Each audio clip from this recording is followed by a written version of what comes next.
Okay, before this video starts, I just want to say this real quick. I wasn't planning on doing a how-to for this. I didn't want to do that at all. It takes too long and it just kind of slows down the process of the installations. However, when I was installing this, I kept having to research more information back and forth and I couldn't find the information that I needed. I couldn't find it all in one place anyway. So I had to look at this, I had to look at that, and kind of make it all work. So today, this is for it's a 5th gen. It's a 2017 Toyota 4Runner. It's a TRD off-road, but I was putting on the TRD Pro suspension and a Toytec lift, which will include the Toytec front lift was already on the front, was already installed on the struts, but I did have to put on the rear coil. So I'm not going to show assembling the front coils, but that's already done. But I'm going to show you how to remove and replace them. And I'm also going to show you how to put on the rear reservoirs if you don't know how to do that also. So this will be kind of not a great guided tour, but it's going to show you all the little things that I wish I'd seen when I was doing this. And hopefully it helps someone else out, because it added like 2 hours in total of me having to like research different things and stop and do this rather than just being able to flow through it. So watch the whole video before you do this install. That way you can kind of pick up some stuff as I learn along the way, because sometimes I tried to do something and it didn't work out and I had to fix it in the next couple seconds. So watch the whole video before you do the install. Hope you enjoy, and as always, thank you guys for liking and subscribing, and anytime I can help, just let me know. So hit me up in the comments below or Instagram if you need any more information. I'll leave you at that. Good morning, everyone. I've got my workout clothes on, which means I'm not going to the gym. I'm getting under a rig. I'm really excited about this one. I've never done a 4Runner lift. I've done enough JK lifts to be able to do it in my sleep at this point, but 4Runner is kind of a little bit different, so it's going to be kind of interesting to see how it all works out. I'm hoping it goes smooth. First two things when you're doing a lift, always measure before so you can have a reference point, and second of all, always start with the hardest part first. You start with the easy part, and then you get to the hard part later and you get into bind, it sucks, especially when you don't have a lot of time left in the day, which usually is what happened. So always start hard. If something happens, you can fix it, go up there, and you just have the easy part left. So I'm going to start with the front and go from there. Also, real quick, something I want to point out. I don't know if you guys remember who scratched the front of the rig, Shay. But I was trying to fix this side of the bumper, which I was told happened because of Hell's Revenge over there. But then I was looking at it and I noticed there was a little crack right here and some dents going down here. And I'm like, Shay, what happened to the rig? She's like, oh, someone must have backed into me in the parking lot. I was like, oh man, that sucks. I get it. You're in a parking garage, this shit happens. But it's weird because it like goes from straight here down straight here, and I couldn't get this side to go in and pop in and stuff. And I was like, man, I don't know what's going on. And you know, this is followed on by a couple days later. I'm using the backup camera, and Shay's like, hey, be careful with that backup camera. It doesn't always work out how you want it to. I'm like, what do you mean by that? And she's like, well, poles are a little bit closer than they appear in the camera. And I'm like, oh, I see what happened here. Shay hit a pole. So, this is why we can't have nice things. Just remember that. Let's lift this beast. And there we go. That's what it looks like up front. Wheels are off. I'm not going to go into a detailed how-to on this, but I will do this real quick. So here's what I'm planning on doing. I got 19mm here. Take that off for the sway bar. Drop that. I got two 19mm bolts under here I need to take off. One up front, one on the other side of this one. Do not take this one off. Just this one and the one on the other side. 19mm bolt for the bottom of the strut right there. Take that off.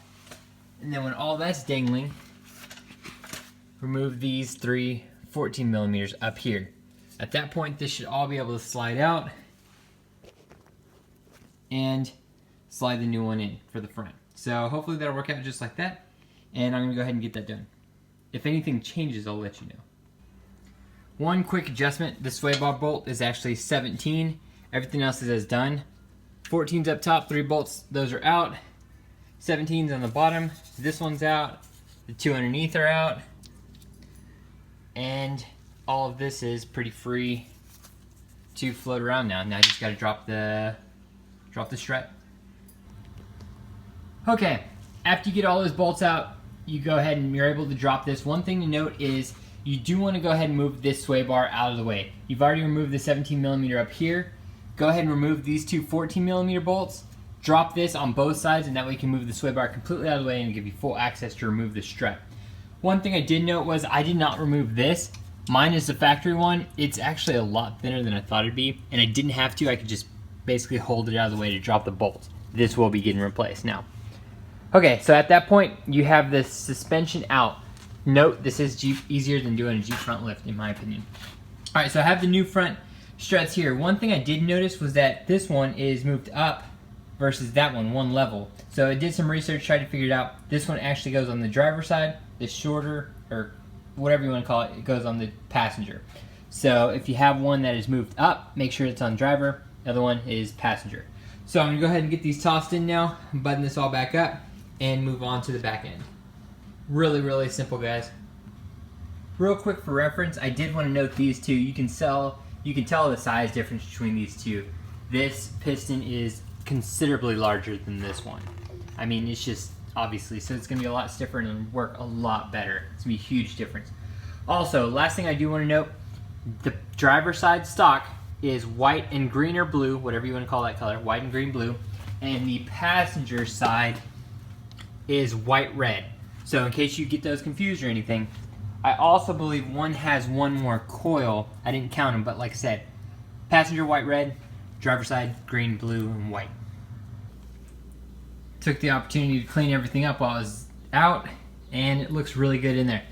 It does take some prying, especially if you're by yourself. You do have to push this lower control arm down with whatever you got to use. I just used a crowbar, cranked it down, and slid everything back in there. So it's all back in.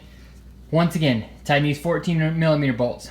Put your sway bar back on if you've removed it. Two 14mm bolts right here. One 17 on the back, which goes right there. That's a 19mm back here. Then you have your two 19mm that go underneath the bottom of here. Just screw those back in, button it all back on, put your wheels on, and you're good to go. Not too bad. It took me longer. Like I said, I had to figure out which side I was supposed to put the struts on and just figure out some other things, so it took me a little bit longer. Should be really quick for you guys. Really simple install. Anyone who has to remove this front, that may take a little bit longer, but it's only 4 bolts, so really simple. Button this up and move to the back. There it is, all back together. Again, this is all you have to remove. These 3 14mm. This 17mm for the sway bar. These two 14mm. Your bottom 19mm for your shock. Right there. And then underneath here, you have two 19mm also. This one, and one on the exact opposite side.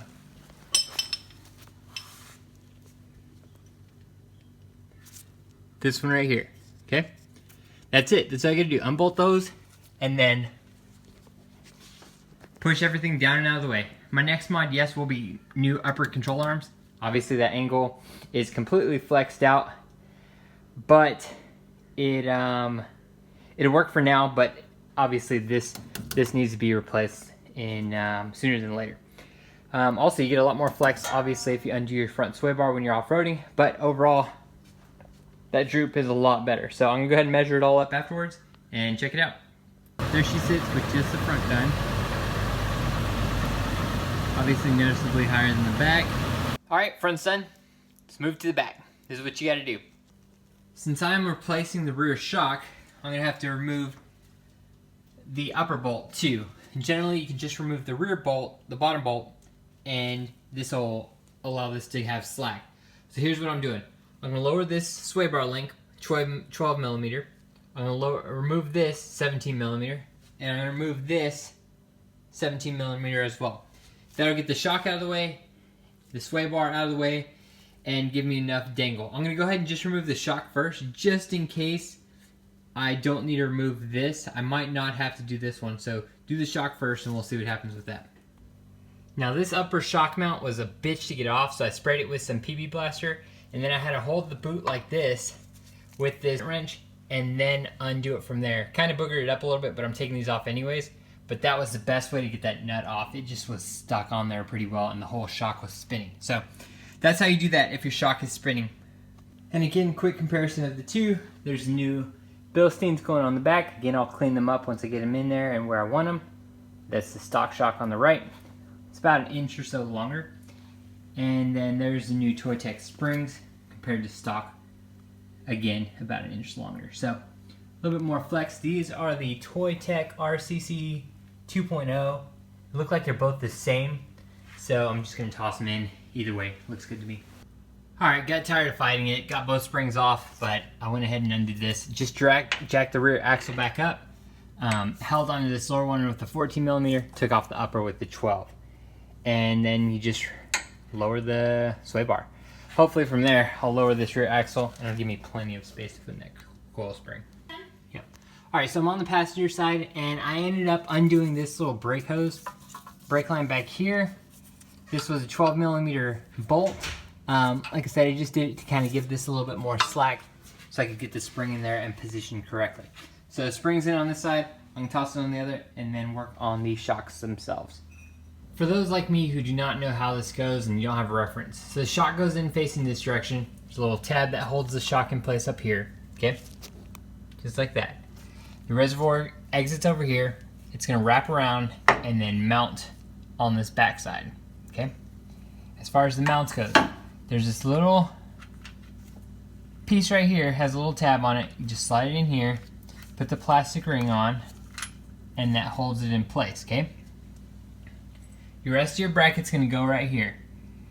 The little mounting thing right here is gonna slide through the center, okay? And then up top, you're gonna have a pre-drilled hole already in your rig, and that's where this upper one's gonna go. Your hardware consists of 3 of these little guys, and all with lock washers. Lock washer here, and this whole nut. This is an 11mm. This is gonna go on that little guy. These 3, one is going to go up top here to mount the top of this in that hole, okay? You're also going to have this little washer that's going to sit in the back of this, okay, to kind of give it a little space. Help out with that one too, because there's a little white washer on the back of that. And then this has 2 holes, which is going to mount right into here with the other 2 bolts. Hope that makes sense. I'm going to put it on right now and show you. Alright, so this bracket's on. This bracket's on. As I mentioned, I got a clear washer, or white washer, on top of this white one. This one had a little washer down here too, in the back of it to help retain it. Okay.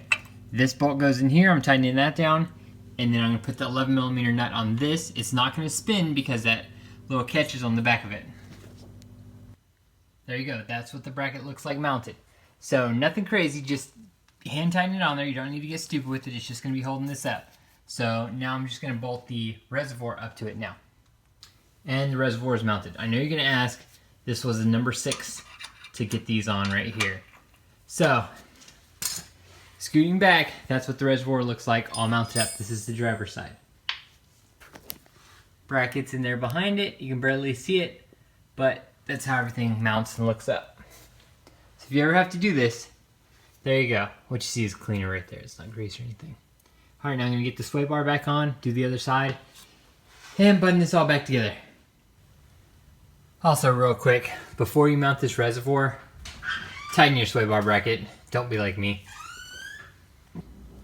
And there you go. Everything's on. Everything's torqued down, ready to go. Let's put the wheel back on. Okay, did some quick measurements before and after. It looks like I'm pretty spot on. It looks like about a 2.5 inch lift front and rear, just like advertised. So not too bad. Rear was about 37 inches, went to 39.5. Front was about 34.5 and went to 37. So overall, really impressed. This will need to settle and stuff, but Toytec, great job. 2.5 inch lift all around. I'm really happy with it. Now let's get some outside views and drive around a bit. And boom, there she is, all done. Still has a factory rake, which is great because if you load up the back, it'll kind of give it some room to settle.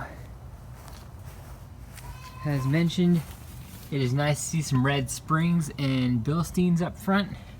And in the back, I can't hate on this reservoir with the Bilsteins in the back. So overall, I'm really happy with that. As I mentioned, I'm gonna get some wheel spacers on there until we get new wheels. And she's ready for some 285s. Which is basically 33, so we'll get those mounted up as soon as I can afford them and toss some new wheels on there. It's gonna give it a whole nother look, but that'll get us ready for Big Bend. A little bit more clearance. Obviously I want to do this front skid plate, upper control arms, blah blah blah, keep things going. But overall, she looks good, especially next to her her little brother now, getting up there. That's a cool picture right there.